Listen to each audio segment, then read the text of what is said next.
దేశంలో పింఛను ఎక్కువగా ఇచ్చే రాష్ట్రం మనదేనని, పింఛన్ల క్రింద 5 నెలల్లో 18,000 కోట్ల రూపాయలు ఇచ్చామని, పెంచిన పెన్షన్లు ఏప్రిల్ నుంచి ఇచ్చాం. పింఛను 3 నెలలకు ఒకసారి తీసుకునే సౌకర్యం కల్పించాం.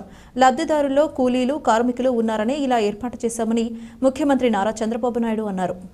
అనంతపురం జిల్లా నేమకల్లులో పింఛన్ల పంపిణీ అనంతరం ఏర్పాటు చేసిన గ్రామ సభలో సీఎం ప్రసంగించారు. రాష్ట్రంలో 64 లక్షల మందికి పింఛన్లు ఇస్తున్నామని తెలిపారు. ప్రజల్లో ఆనందం శాశ్వతంగా ఉండాలని కోరుకుంటున్నానని, అనంతపురం జిల్లా అంటే నాకు ప్రత్యేక అభిమానమని పేర్కొన్నారు.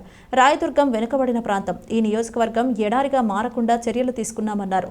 రాయదుర్గం ప్రజల్లో వెలుగులు నింపే బాధ్యత తీసుకుంటామని, హంద్రీనీవాపై 4,500 కోట్ల రూపాయలు ఖర్చు చేశాం.